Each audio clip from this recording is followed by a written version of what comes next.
Good afternoon, ladies and gentlemen. I'm Dr. Sarita Rao, Senior Intervention Cardiologist at Apollo Hospital, Indore. And today I'm going to be speaking about the myths and facts of angioplasty. So people who have coronary artery disease, these arteries which supply blood to the heart, sometimes they get clogged with material known as cholesterol. So there is plaque formation in these arteries. And when the narrowing becomes very tight, then these people develop symptoms of angina, which is chest pain, or difficulty in breathing, which is shortness of breath. And when this occurs, medical therapy usually is not enough in those situations. So the patient requires some kind of an interventional management in the form of either an angioplasty or a bypass surgery. Our main aim is to elevate the symptoms which these patients is having, to improve their quality of life and to improve their survival. So this is how a coronary artery looks like, and you can see where the arrows are pointing. That's a narrowing of the arteries, which is preventing an adequate blood supply to the heart muscles. So this is the point at which the heart begins to lack enough blood supply, and the patient can have a heart attack, can have certain arrhythmias, can develop heart failure. Now, before the era 2000, the predominant therapy was medical therapy, and thrombolysis was the predominant line of treatment. Patients were giving clot busting medications most of the time. But after the year 2000, all of this changed because we had a lot of evidence showing that angioplasty was so much better in treating the symptoms of the patients. So when we talk about angioplasty, what exactly is the aim of a therapy when a patient has a heart attack? Well, the aim of our therapy, the first thing is that we need to establish a normal flow in the coronary arteries. The second thing is that we need to reduce the tendency for clot formation. We need to reduce the mechanical obstruction which has resulted in the clot being formed in the coronary artery and the patient having a heart attack as a consequence of that.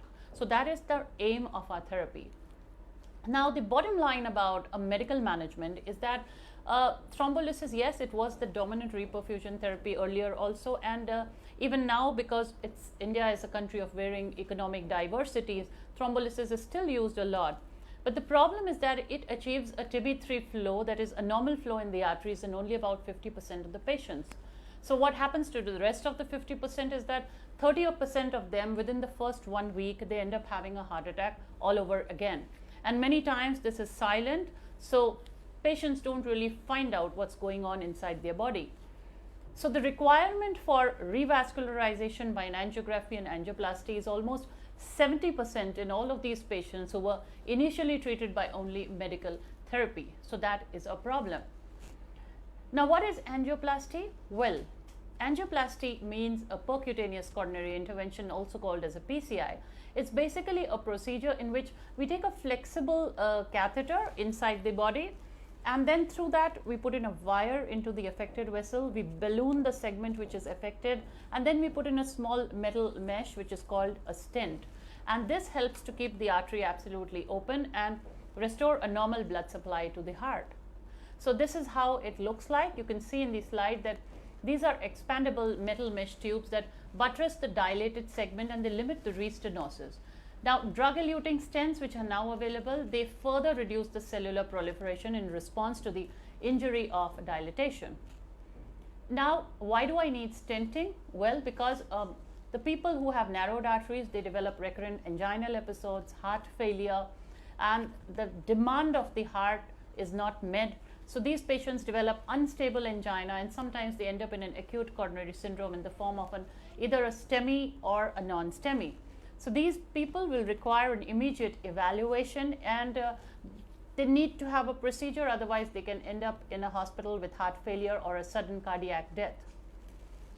So candidates who have even stable angina but with persistent intolerable symptoms in spite of maximal medical therapy would still require some kind of a procedure. Also, patients who have an acute heart attack situation, they would require a procedure, and patients who develop impairment in the pumping of the heart because of these stenosis or these narrowing of the blood vessels, they would require a procedure. Or people who have a blockage in a very critical situation of the heart, like the left main or a critical triple vessel disease, they would require some form of intervention.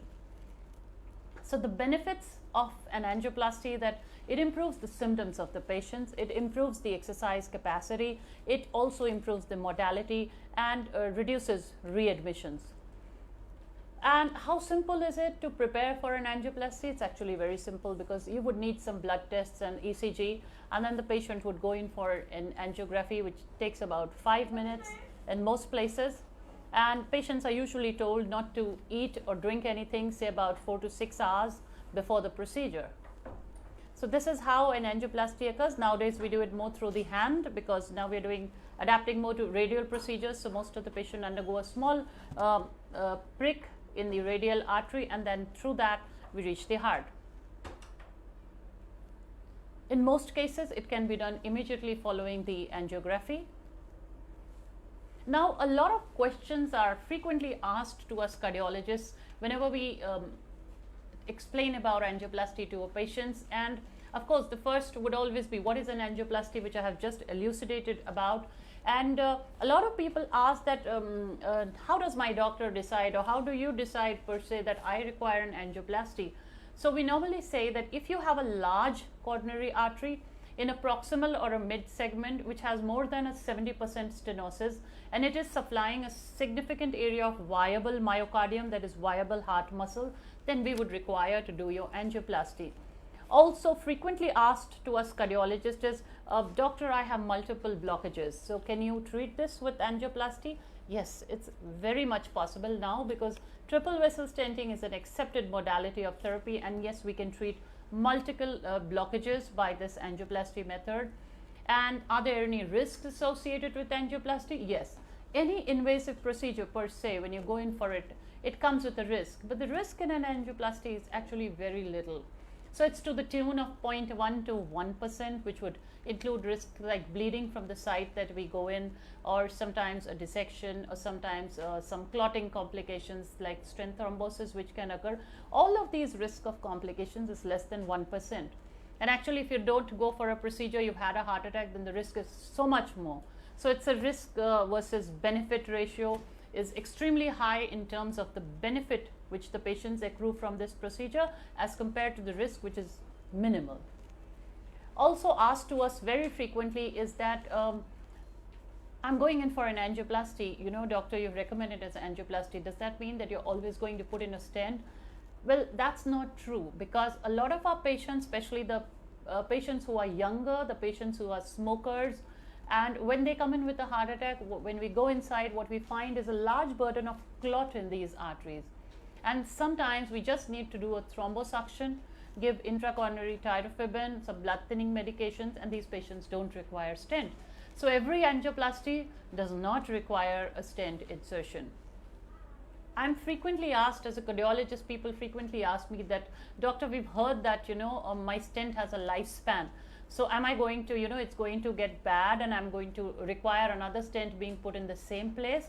Well, let me tell you that we have extremely good category of stents available today. And at Apollo, we use world-class FDA-approved stents. And when we talk about these stents, each stent has a risk of about, say, 2 to 3% of restenosis and a less than 1% risk of a stent thrombosis. And barring that, the success rate is almost 97-98% for these stents. The longevity is that high. So if there is no restenosis, which occurs in about 2% of the patients, then these stents will last a lifetime. Also asked to us frequently is, what type of stent will you put in? Well, there are basically two major types of stents. One is a bare metal stent and one is a drug-eluting stent. As of today, we only use drug-eluting stents because they have been proved to be so much better. And there are a vast majority of them, a varied array of stents which are available. They are drug-eluting stents, which are the better ones, and those are the ones which will be used for you here at Apollo. Also, I am asked that how long will it take me to recover from my angioplasty? Well, ladies and gentlemen, once you have an angioplasty, if it's an elective procedure, you walk in for the procedure, you walk out of the procedure. It's as simple as that. You go home in 2 days, and we normally recommend a certain degree of rest for a period of 1 week. At the end of 1 week, you can go back to your normal life. And Even in that 1 week which you're at home resting, we do not recommend bed rest for the patient per se. They can do their normal routine activities at home, and they can go back to work at the end of 1 week. Again, also asked to us is normal activities after an acute heart attack. Well, an acute heart attack is actually a more catastrophic situation. So usually the body gets a little damaged in that situation. So it also depends on how fast the patient reaches us. If the patient reaches in the first 6 hours and we are able to make the artery open immediately, then usually the damage is very low. But many times the patient comes a little late to us, and in that situation, if a certain amount of damage has occurred in an acute heart attack situation, then the patient is recommended a period of rest for about 4 weeks, that's 1 month, and then they can go back to their normal activities. Now patients, once they get okay, they always tell us, doctor, when they come back on their follow-up visit, they tell us that the angioplasty has fixed my heart problem. I feel like a new leaf. I feel like I never had any problems before. Yes, angioplasty has treated the problem, but the reason why you had this problem in the first place, that's still there, and that is your lifestyle. That is how you have led up to this heart attack, and that depends on what are your eating habits, what is your exercise schedule, what is the amount of rest that you get, what is the amount of stress level that you are taking. Have you looked at your cholesterol levels? Have you looked at your blood pressure? Have you looked at your blood sugar levels? Are you diabetic? All these things which had led you to have a heart attack in the first place, those things are there, and those are the things that we need to work on, even though an angioplasty has cured you of your symptoms. So those things are very important. I'm frequently asked when the patients come back for a follow-up visit after an angioplasty and they feel really good. So they say that, I feel really fine. Why do I need to take these medications which you have prescribed? Well, let me tell you that whenever we do an angioplasty for a patient, there are certain blood thinning medications which I prescribe to them, then certain cholesterol lowering drugs which I also prescribe to them. These medications must be taken. They cannot be defaulted upon. Remember, if these medications are defaulted upon, patient is heading for a catastrophe. He can end up having a stent thrombosis and he can end up having a heart attack all over again. So whatever medications I prescribe to you after the angioplasty must be taken. It cannot be defaulted along. When can you resume normal exercise? Well, like I said, for an elective procedure at 1 week you can go back to exercising, and for an acute heart attack procedure about a month's time. And exercise is actually very good for you. So all angioplasty patients, we recommend that they can tolerate it, they must exercise, they must start walking as soon as possible, they must cycle, they must swim, they must do yoga, they must take up any form of exercise which they are comfortable with. And a lot of my patients whom I have put in some stents for, they are actually running the marathon now. Frequently we are also asked, does angioplasty damage my kidneys? Well, for a person who has a normal kidney pre-existingly, well, it doesn't damage your kidneys. So if you have a normal serum creatinine level, you've not had a pre-existing kidney disease, then usually the chances of having a kidney problem is extremely low. The dye that we use for the angioplasty, well, that dye has a very small risk of nephrotoxicity. So, but we have specialized dyes for people with kidney problems, and usually the incidence of these problems is very low. So people who have pre-existing kidney problems, they need to be careful. So we pre-medicate with them with some medications and we use specialized dyes in them. For people who don't have a pre-existing kidney problem, usually the chances that the dye will harm you during the angioplasty is extremely low. Now the myths, there are so many myths which surround angioplasty. I have been asked, a myth one is that can the stent change its position or slip from the place where it was deployed after it was implanted? The answer is no. The stent cannot move from its position. Now let me tell you that when we inflate the tires of our cars, it goes up to about 2 atmosphere. And when I implant a stent in the coronary arteries, it is deployed at a pressure of somewhere between 10 to 20 atmospheres. So at that higher pressure of deployment, the stent cannot migrate anywhere. It's going to stay where it was implanted. The second myth, does the stent rust in my body because it's made of metal? No, it doesn't rust, because it's made of a specialized metal which does not rust or does not degenerate over time. The third myth: can the stent be deformed? You know, yesterday my child pushed me, or yesterday I fell down and I fell on my chest, and can the stent become deformed? Well, the answer is no, it cannot. The heart is inside a bony cage which protects it very well, and there is no way that the stent can get deformed or damage any of the organs around it. The fourth myth: frequently, you know, my patients are at the airport and they give me a call and they tell me, doctor, can I go through this, you know, metal detector? Or if they are at the hospital, they'll ring me and ask me, can I go for a CT scan or an MRI? I've been advised, I have a stent inside, you know. Well, it's totally safe. You can go for a CT, you can go for an MRI, you can go for an X-ray procedure. You can go through those metal detectors at the airports. You're not going to have any kind of a problem. The myth 6 is that can my stent get blocked again after angioplasty? What are the chances of that, and how can I avoid that? Well, there is a 2% risk that your stent can get blocked after the angioplasty. And how can you avoid that? Well, the way to avoid it is to stick to the medications that we have given you. Please take them regularly. These medications will delay the chances of restenosis or prevent them altogether. Also, a healthy lifestyle is very important. So you need to work for your body. You need to exercise. You need to take your medications right. You need to change your diet, take a healthy diet. You need to reduce your level of stress. You need to lose that weight. You need to look at your blood pressure, and you need to look at your diabetes level regularly. So these are things which you need to do, and doing all of these, controlling all of these, reduces the chances that you would have a repeat heart attack or your stent can get damaged in a very big way. Myth 7, you know, doctor, I've had an angioplasty. How am I going to ever have a normal life again? The truth is that having an angioplasty puts you in so much better shape than you were before. So you can definitely go back to having a normal life and not worry about the fact that you've had an angioplasty. It should not interfere with your thoughts. The myth 8 is, can I get coronary artery disease all over again? Well, the fact that you have a stent in means that you had coronary artery disease. Now, this is a disease which progresses over time, and when it progresses over time, we mean that it can affect the other arteries. It can affect the very artery in which we put the stent in a different location. So coronary artery disease is a disease which progresses over time. So it is possible that you may get the disease again. When you get it, how long a period of time there is between depends totally on your lifestyle, medication, and how you look after your body. But there are a lot of people who change so much after angioplasty, their lifestyle, their medication profile, that they go through their whole life without ever having a problem again. So it's totally up to you. Now, myth number 8, is it true that if I have an aspirin daily, I'm not going to get a heart attack or a stroke?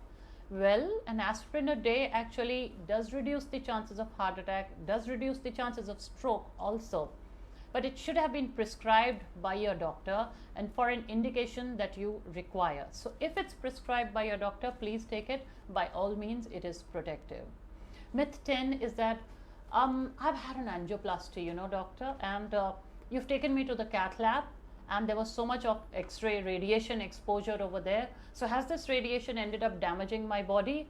Well, the truth is that a cath lab is a very specialized area, and the machine that we have emits a very small amount of radiation. So if you've had a procedure, the amount of radiation that you have received is extremely low. So the chances that it would damage your body is very low. And myth 11, at what percentage of narrowing should an angioplasty be done, and can it be done with 100% blocked artery? Well, it can definitely be done on 100% blocked arteries. Most of the time in acute situations, the patient comes with 100% blocked artery and we are able to open it very easily. There are also a large segment of people who come in with a chronic total occlusion of 100%. These are a little more difficult, more time consuming to open, but they can also be very easily opened, especially if we have been able to demonstrate that there is a viable myocardium at risk. So it can easily be done. Also, at what percentage? Well, any blockage which is more than 70% and supplying a major segment of the artery and producing adverse symptoms for the patient should be treated with an angioplasty or a bypass if required. Myth 12. Patients, they come in all the time and they tell me, doctor, I feel absolutely fine. Why should I worry about my blood pressure? Why is it that you call me after every 2-3 months to check my blood pressure, check my sugars? Why do you do that? Well, let me tell you that high blood pressure is a silent killer. And over the years, if it remains uncontrolled, it damages every organ in your body. So it could damage your eyes, leading to retinopathy. It can damage your heart, leading to heart attack, damage your kidneys, leading to renal failure. It can damage your legs, leading to peripheral arterial disease. Basically, it can damage every organ in the body, and it does not show any signs and symptoms till the time that the damage is already done. Which is why blood pressure needs to be controlled. Whether or not you had an angioplasty is immaterial. But if you have blood pressure, you have high blood pressure, it needs to be controlled so that it doesn't damage your body in the future. Myth number 13 is that patients frequently ask me, doctor, I feel fit and fine. You fixed my heart totally. Now, can I continue to smoke? No, you cannot continue to smoke at all. Remember that people who smoke, people who consume tobacco in any form, they are at double the risk of having a heart attack. This tobacco is actually the reason why most of them ended up with a heart attack, and in my cath lab table in the first instance. So if you've had a heart attack, you cannot continue to smoke at all. So quit smoking. Myth number 14 is that, is it normal to feel anxiety after the procedure? Yes, it's quite normal, because you've suddenly become a cardiac patient, you've had an angioplasty, you suddenly feel that your whole world is topsy-turvy. So it's normal that you would feel certain amount of anxiety. With time, when you realize that you're perfectly fine, it will go away. A lot of people feel, sleep problems, appetite problems, fatigue, emotional stress. They start worrying, they develop a little low self-esteem. All these things are common sometimes after an angioplasty procedure, but usually within the span of 1 month, they will all go away and you will feel perfectly fine. So if any of these symptoms continue to bother you, please contact your cardiologist and he will prescribe some medications to help you out of it. Myth number 17.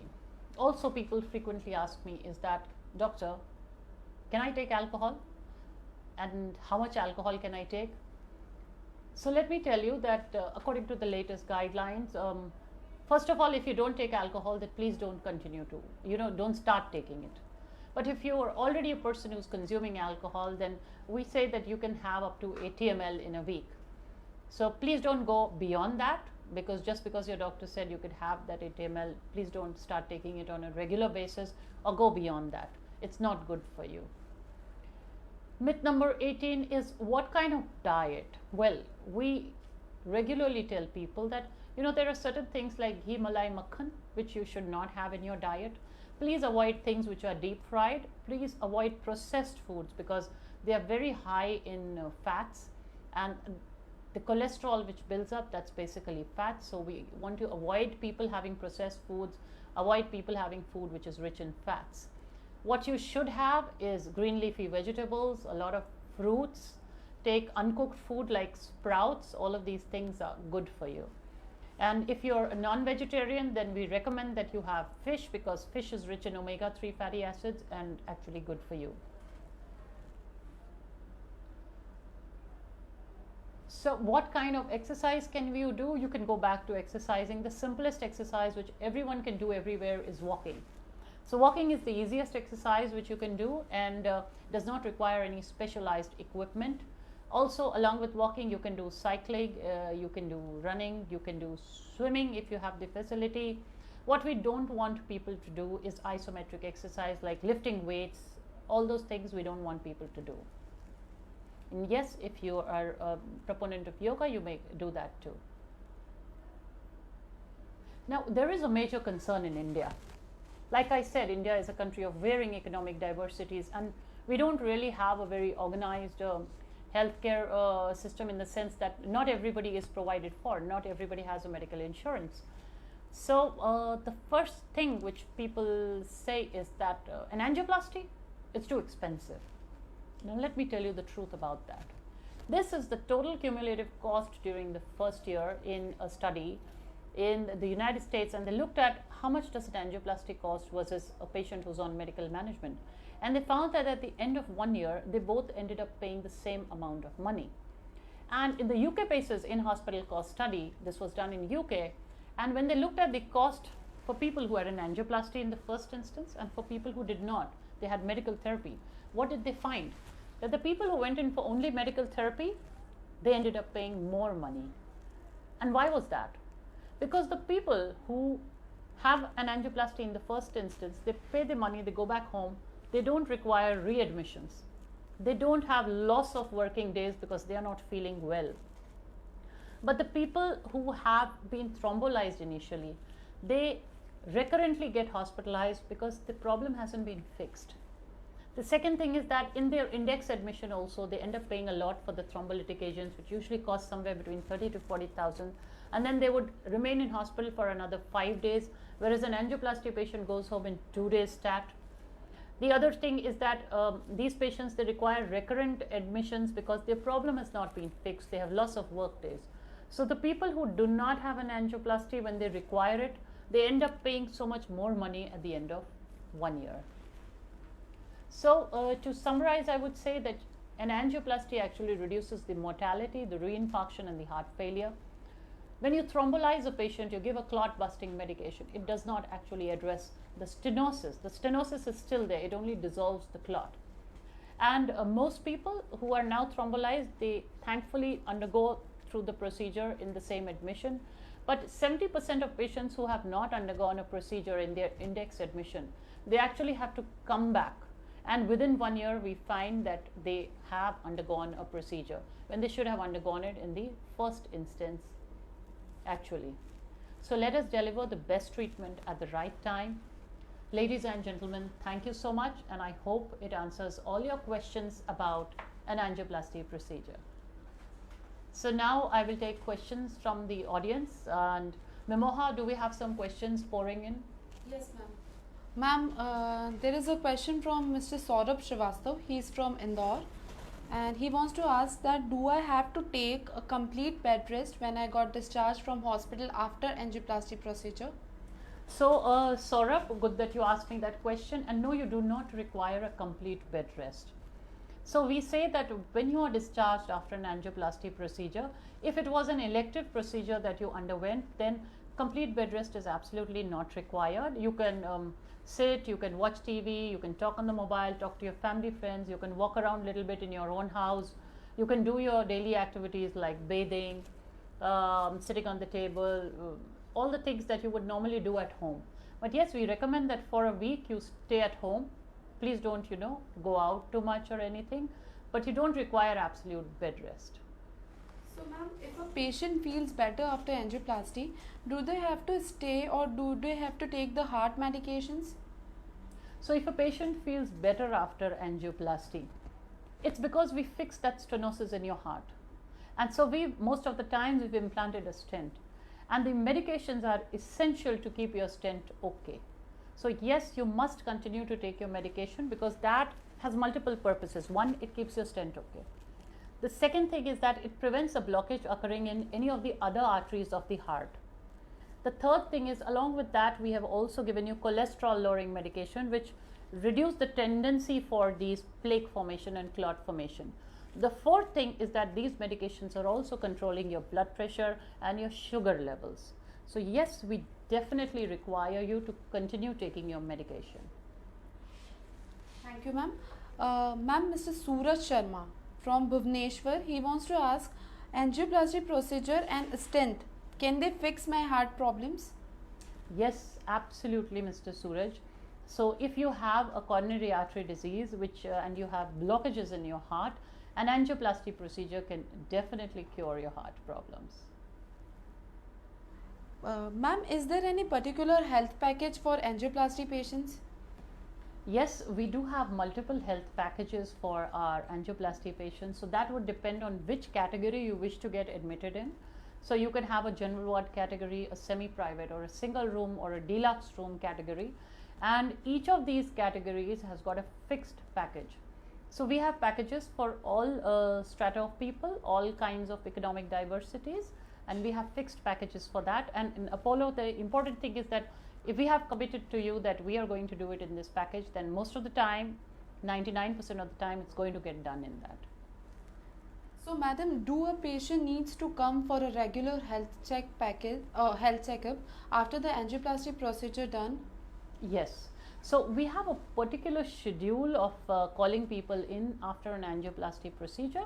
So the first visit is usually at 1 week. Then after that, subsequently, we call the patient at a follow-up of 1 month.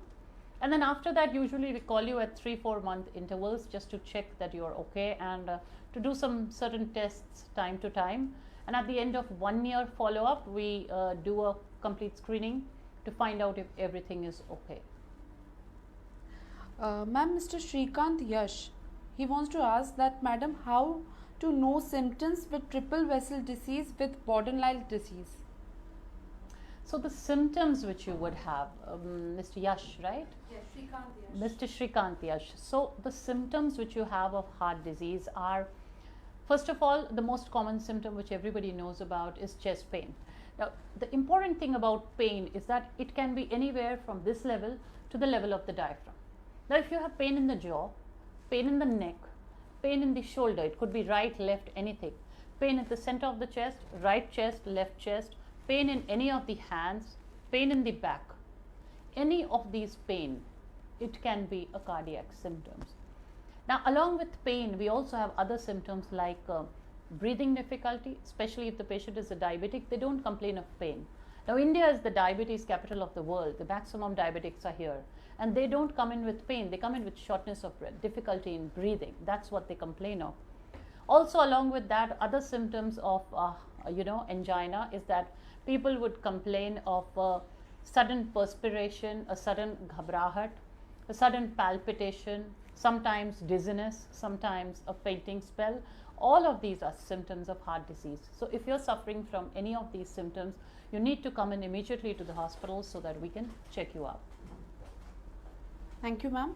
Ma'am, Mr. Manoj, he has a question that, is it a rare chance block moves from the heart and goes and block the spinal artery? So you're talking about a block. Actually, Mr. Manoj, this is not exactly the kind of block. So the stenosis which you have, that cannot migrate. Okay, the stenosis will remain where it is.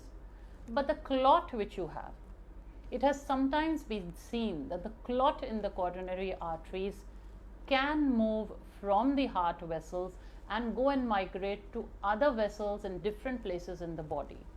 So the clot migration can occur. There have been case reports of this occurring. The patient who's had an acute heart attack also found to have clot in the other arteries, and it was hypothesized, because nobody can prove or disprove it, it was hypothesized that this clot may have migrated from the arteries in the heart when the patient had the heart attack and affected another organ in the body. So, ma'am, as the patient has to lay on their back after the CAPG procedure, is there any particular position for lying down after angioplasty procedure? So I'm very happy that you asked me this. So that's the difference between an angioplasty and a bypass surgery. So after an angioplasty procedure, you can lie in any position that you want. The stent is not going to move. There are no contraindications. You can turn right, left, back, front, any way that you want. You can sit, you can jump, you can do anything that you want. The stent is not going to move. Because this is a minimally invasive procedure, we have not made a sternotomy incision. We have not made any part of the bony rib cage unstable. So the patient can move and exercise, do anything that he wants. So it's quite contrary to a bypass procedure, which is an extensive procedure in which we do sternal cutting. So in an angioplasty, the patient can sit or sleep in any way that he wants. It's not going to affect him. Ma'am, Mrs. Sujata, she wants to ask that, can I stop my blood thinning medications as I have to go for other surgery? So a blood thinning medication is essential for coronary artery disease patients. Now, if you need to go for another, if it's an elective surgery, we tell you that please postpone your surgery. But if it's an emergency surgery and you need to do it immediately right away, So then there is a particular protocol that we do it. So please, if you have been advised to stop your blood thinning medication, please contact your cardiologist who's implanted the stents. He will know the risk of stent thrombosis in your particular case. And we normally bridge that period by stopping that medication by giving injectable blood thinning medications which have a very short duration of action, but it will bridge over that period when you need to go for surgery and protect your heart. So we give certain injectable short acting agents so that we can take you to a surgical procedure and stop your blood thinning medication. But please don't do it without the advice of your cardiologist. And if it's an elective procedure which can be delayed, so we normally say that at least 6 months after you've had an angioplasty, try to avoid an elective procedure because we don't want to stop those medications. Ma'am, Mr. Dilip wants to ask, can I keep smoking after angioplasty? So Mr. Dilip, I'm sorry to disappoint you. You cannot keep smoking after angioplasty. The smoking is the reason you had the heart attack in the first place. Kindly quit smoking. So thank you so much, ma'am, for this very, very informative session on myths and facts of angioplasty. Ma'am, any take-home message you want to give to our viewers? So coronary artery disease is now the #1 cause of death in the world, and India is no different. So what we see is that 30% of the people who are dying, that means every third person who dies because of a heart attack or heart-related issues. So I want everybody to wake up. World Heart Day has just passed around the corner. Want everybody to wake up and look at their heart. Look at their numbers. Look at your cholesterol level. Look at your blood pressure. Look at your sugar levels. Please get up, make changes in your lifestyle. Start exercising for at least 30 minutes daily. Change your diet pattern. Start taking healthy fruits, vegetables, uncooked food, and stop smoking. And if you can, please quit drinking too. Get up, start exercising, make your life healthy. Ladies and gentlemen, thank you so much.